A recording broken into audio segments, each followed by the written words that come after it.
Last year, we did $63 million in gross sales on just one Amazon account. Amazon, of course, took $17.4 million of it. That's 27 cents of every dollar gone before inventory, ads, and payroll. After auditing the P&L of hundreds of brands over the last decade, I can tell you most brands are massively overpaying Amazon without knowing it. Today, I'm pulling up our actual Amazon seller statement and breaking down the 6 fee buckets where that $17.4 million went, starting with the largest. By the end, you'll know exactly which fees you can shrink and where to find them on your own, including one fee at the end where we recovered $34,000 from Amazon within a year for a brand we audited. I'm Jasim, Eisa, CEO and founder of Voadera. We've sold hundreds of millions of dollars on Amazon, which means we paid way more than we wanted to Amazon fees. The first one is obviously the largest, is the referral fee. This is a fee that Amazon takes from every single sale on its platform. It used to be kind of a 15% flat. Over the years, this is where Amazon is becoming much more complex.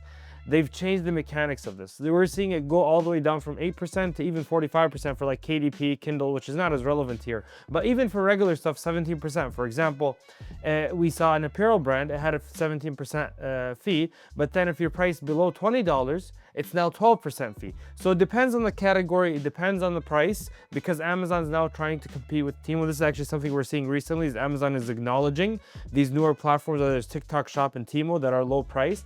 So for lower priced items, the referral fee is also lower. I think under $20, it's 12% for most of the products. So looking at that kind of stuff, obviously you can go to Amazon referral fee, just type it into Google, you'll get the Amazon page and you'll see exactly where your classification is. But that's where around 44% of our fees went. I think around, let's just say $9 million of the 17.4 million went to referral fees, which is the largest. Amazon basically charges you this to get customers to the platform, facilitate everything. And this is the one that's existed since day one. It's the most obvious fee. The second one is the FBA fulfillment fees. So it used to be known as pick and pack fees, but this was around 6.6 million of the $17.4 million that we spent. So around 38%.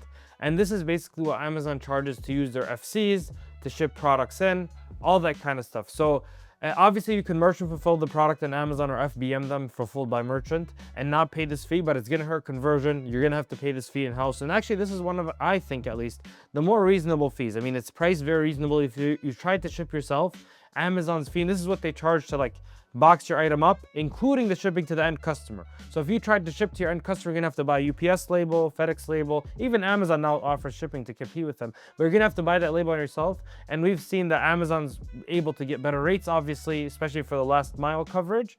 And not only that, but they also do it very fast. They're very reliable. So I think this is actually one of the more reasonably priced fees. However, lately they have been raising that, and that's the thing that they almost raise every year. They didn't raise it the beginning of this year. They announced in January, but then even in the last month, they changed their mind with fuel prices raising over the last few months and the war that's happening. So they added a 3.5% surcharge. God knows if they'll ever take that back. I hope they do.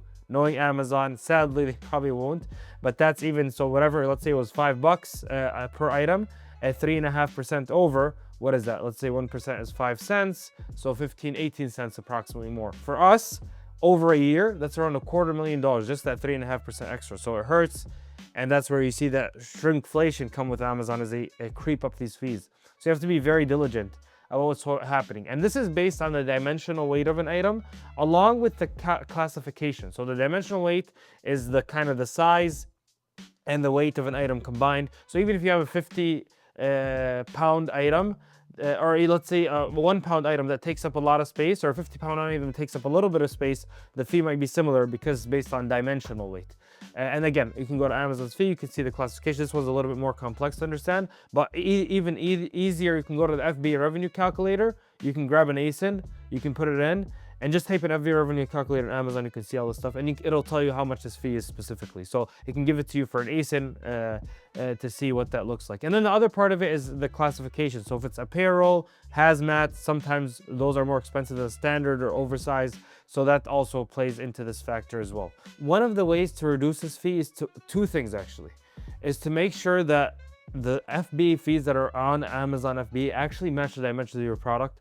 Amazon's very generous with their getting their own fees, obviously, so they sometimes overmark an item by an inch or 2 inches or half a pound to get more fees. So you have to make sure that you audit it. It's called Cubiscan, it used to be called that, but basically you're making sure that the physical dimensions, and the weight that it matches Amazon. And then the other part of it is to look at your items, physical dimensions, weight. This is where we've seen a lot of our brands, our partners that are in retail stores, Target, Walmart, etc., that have similar packaging for Amazon. And we advise against that actually, because you could put the same image, but your packaging has to be optimized for shipping. And this is for a few reasons. One, obviously safety with more movement, but also to shrink it and condense it so you can save on the FBA fees. And we've done this for a lot of brands where we've saved 40, 50 cents an item because we're able to condense that dimensional weight to be able to make it more efficient. So after you make sure it's accurate, the second thing is to get your product. What can you compress? How much air can you take out? How can you make it more efficient for shipping?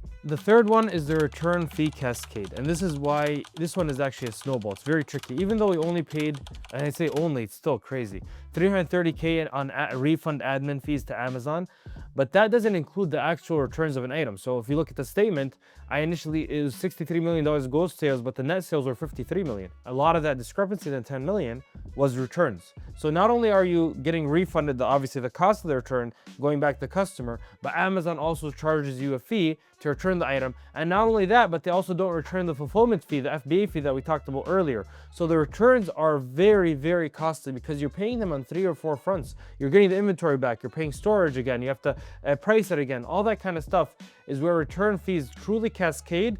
And we've cut last year, I mean, we have around 20 to 30,000 SKUs in our catalog, but we've cut, along with our partners, advised them to cut around 20% of our SKUs. So around 6,000 SKUs, just because of the high return rates and the high fees. It's just not worth it anymore because the P&L on a contribution margin looks right, but once you factor in the downstream impact of things with the returns, you see a very, very different pictures. So make sure you measure the returns all the way, including reverse logistics, what's coming back from the customers, and truly analyze if that still looks like it's worth it. The fourth one is Amazon inbound fees. This one gets a little bit tricky. I don't want to put a dollar amount to it because sometimes you can pay it through Amazon and some other times you're not paying it through Amazon. So just to give an example, if you're shipping an item into AWD and then if FBA inbound processing fee, AWD still has to ship it to Amazon. So there's a $2.30 to get it there. And then you also have, that's just one example. Another classification is inbound placement fees. If you're not shipping it to 5 different locations, you're paying each item to ship it to one FBA center, you're paying that fee as well. And then there's another example of this. If you're buying shipping through Amazon directly, which I highly advise against, I'm going to get into that a little bit later.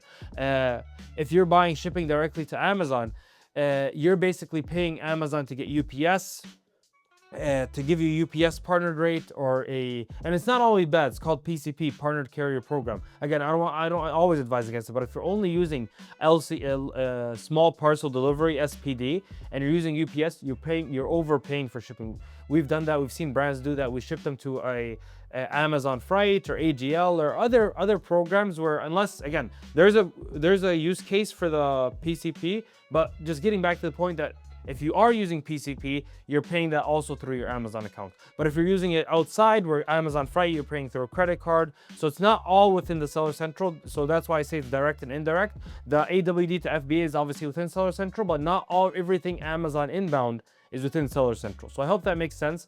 But again, going into this, there's so many ways. I just mentioned one way quickly about how to reduce these fees is to use external carriers and brokers and compare them to the partnered carrier program rate they're getting from the Seller Central dashboard. See what that looks like. I made an entire video on Amazon inbound shipping. I don't want to get into it today. I'll also link that at the end. But the point is that there's so many fees here that you have to be sure it's like, this is how much it costs you to get the item to Amazon itself. And this is actually beyond just the cost. This is actually related to conversion rate, because if you have your items more distributed across the 48 states in the US, right, the lower 48, you get a same day shipping, even though it's all Prime, but Prime can be 2-day shipping and it can be same day shipping. And the same day shipping increases conversion rate compared to 2-day shipping by 14%.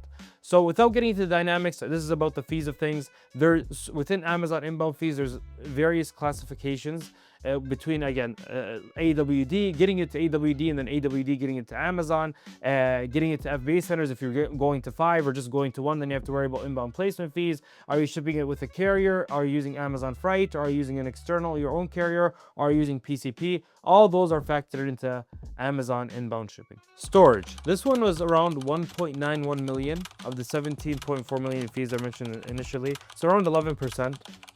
And this one actually, I would argue, hurts the most because it's hitting on 2 fronts. You're paying on the storage side of things, so to store the items at Amazon fulfillment centers or even in AWD, I mean, if you want to kind of roll it out to that. But you're also paying on tying up working capital because that's cash flow that's sitting. And this is where we've seen a lot of brands go bust. Even when you think about the big aggregators, what hurt them was really overstoring products like Thrasio in the world, is they had so much bad inventory stored up. So this is one that you actually have to be especially careful because it has a double impact there. And within storage, again, Amazon has made it very, very, very costly to store an item at Amazon fulfillment centers. I mentioned an example is if you store a pallet at Amazon FBA centers, it costs around $1,042 a year. If you store that at a 3PL, it costs around $120 a year. So almost 10x the cost, same pallet, same size, and just regular 3PL rates, and not even the discount rates that we get because of our volume. That's the difference in cost. So you can imagine the implications of that. We just literally, like 3 days ago, I was auditing a brand and we seen how much storage they were paying. So there's a few items within storage. So they bought for Q4, they didn't sell everything through. So they're paying the generic monthly storage fee. So it was around 50 cents an item, right?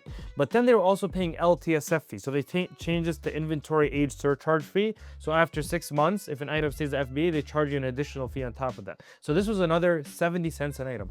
And then they were also paying in Q4 triple the storage rate. So the 50 cents became $1.50. So another dollar on top of that. All for a single item, in addition to having their capital tied up. They came to us like, what the hell, what's wrong with our financials? And they were a clothing apparel company, and they're like, our items are so cheap. It's like, you're paying all these downstream fees. You have all this inventory tied up, but you're paying these continuous ramping up fees. And without a joke, this was a brand doing around 2 to 2.4 million. And just in storage, they were paying around, just an inventory age surcharge. So just the one being over 6 months, they were paying around $5,000 a month. So that's 60 grand a month in a fee that they didn't have to pay if that inventory was stored at AWD or at their own warehouse, not including the monthly storage and all the other kind of stuff. So just, you can imagine how costly that can become. Make sure one of the rules that we like to keep is you don't like to keep over 100 days of stock on average in Amazon fulfillment centers. We also, obviously the downside effect of that is you're always running out of stock. So that's why you want to make sure that you're 98, we try to measure another KPI as being 98.5% in stock. And thankfully we've been able to balance both, but it's a tough balance to be overstocked or understocked. You obviously don't want to go out of stock on the other hand as well. And even within this, Amazon's becoming much more diligent, about making sure you have the proper stock, not too much, not too little, because now they're adding a low inventory level fee. So this is, you not only you have to make sure you have enough stock in Amazon, because if you don't, then Amazon charges you another fee.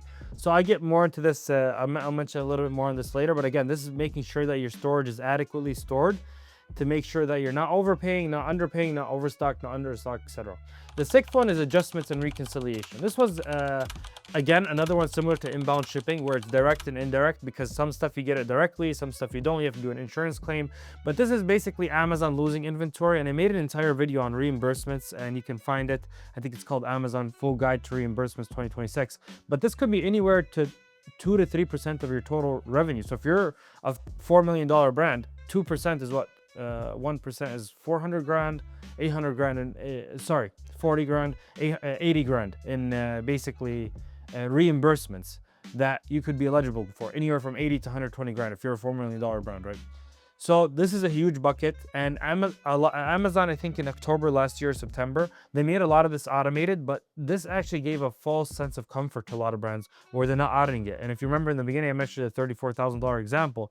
Actually, it's happening right here. This is the story, is that a brand basically last October, they didn't look at things and they're relying on Amazon to give them reimbursements. Amazon did, but their actual COGS was $32. Amazon was reimbursing them on $20.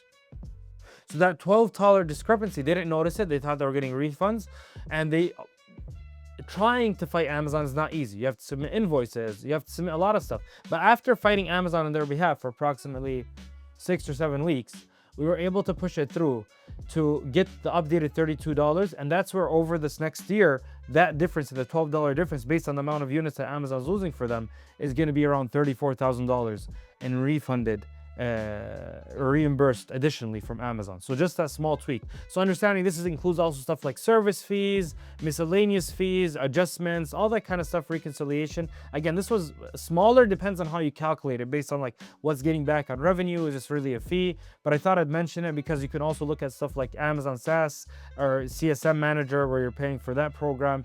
And if you want actually more details, I mentioned this in another video, more subtle fees, more hidden fees, more tricks to get them back, make sure to watch this video here.